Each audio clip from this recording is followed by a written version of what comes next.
awkward thing for American, British and French diplomacy. Daniel Stamford in Moscow, thank you very much. Well, joining me now is the Respect MP George Galloway. George Galloway, picking up on the first point, how genuine do you think the Russians are in terms of ensuring that the Syrians place, or not only place their chemical weapons under international control, but destroy them as well? Absolutely. And as President Obama said, they're putting their prestige on the line. And Russia is very clearly back right at the centre of world events. It's the beginning of history, not the end of it, as Fukuyama projected 20 years ago. The Russians are back. Dame Pauline will be shivering in her shoes at the idea of the Russians with snow on their boots being back. But they're back, and we have to live with that.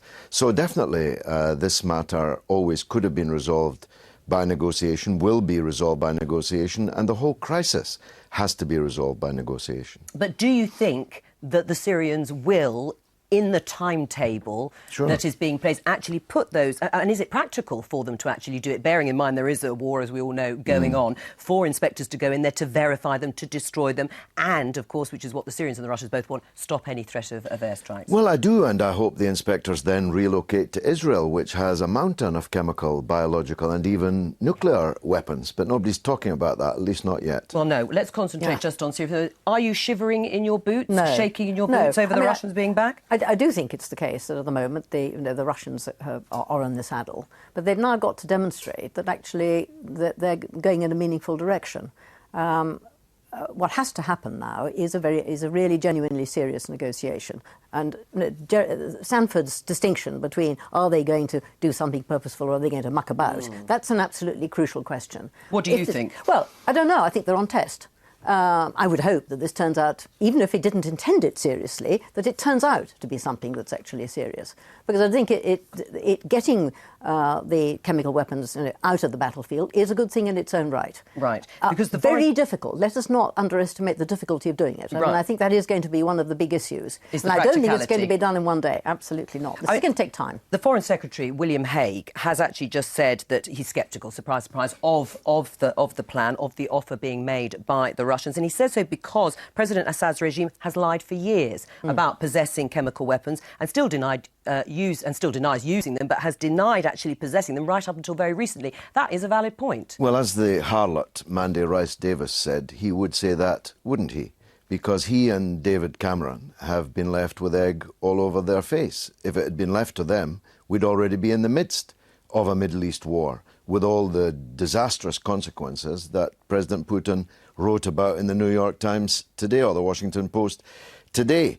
So I wouldn't place too much reliance on the Foreign Secretary for not much longer. But President Assad has lied about possessing chemical weapons, and now they've admitted. They all lie about them. Israel lies about them. The United States sought a derogation from the Chemical Weapons Treaty so it could continue to hold its stockpiles of chemical weapons. They all lie and obfuscate about this question. We need to ban all chemical weapons. I don't begin to accept all of that, but and this is a very unsavoury regime, and they can't be relied upon. So the real issue is, are the Russians serious? Why did you billet him with the Queen? You were one of the people that advised the Queen to have him in her spare bedroom. Why did you do that? Right, well, hang on. Let's have a look. Let's have a look at the issue, though, of the chemical weapons, because this is the key. The consensus in many Western nations is that Assad is responsible for that chemical weapons attack. What say you? I don't believe that, and I think Why not? Because as soon as President Obama drew his red line, it was an open invitation for just such a provocation. Well, I think he regrets it now, actually. To bring about well, he's now denying that he even drew it.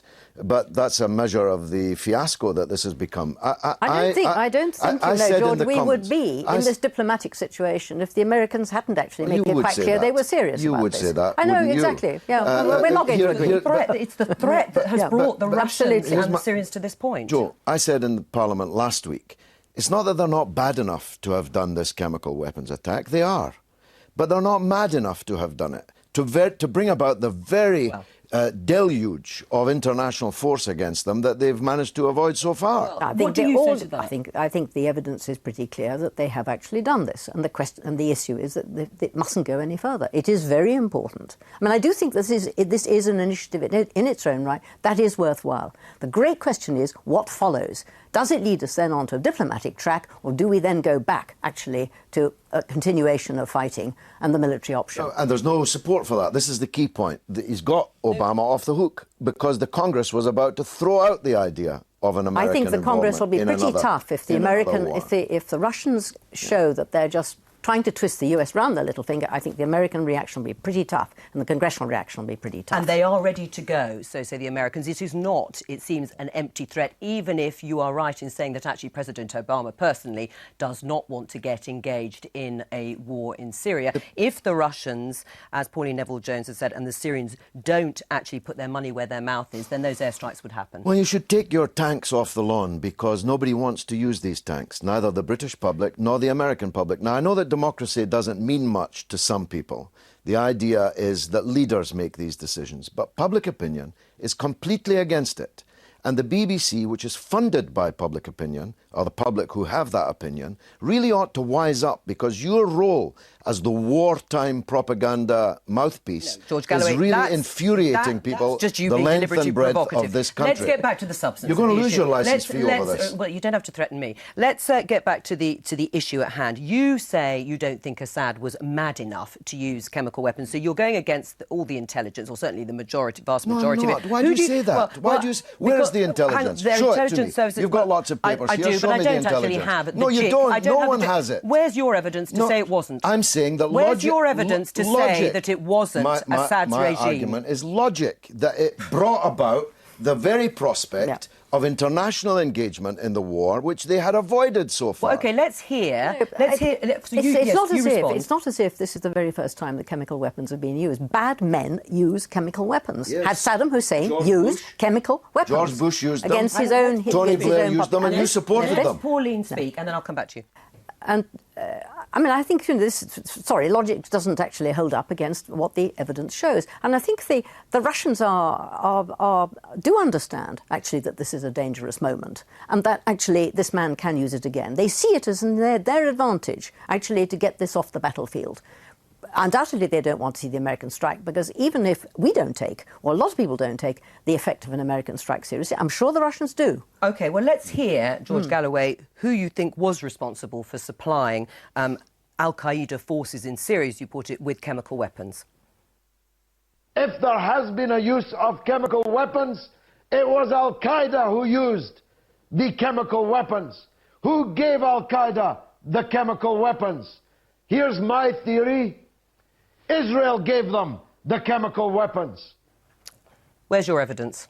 It's a theory, and it's superseded by my new theory, which is that Saudi Arabia gave it to them. And everyone who knows anything about the Middle East knows the depth of the involvement of Prince Bandar bin Sultan bin Abdulaziz, one of Pauline's great heroes.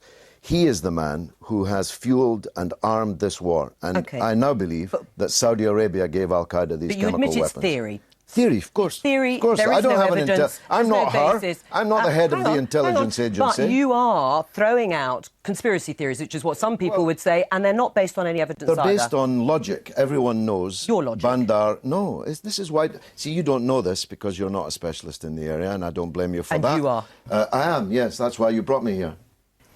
Is that right? Yes. That's why you brought me here, isn't it? Go on.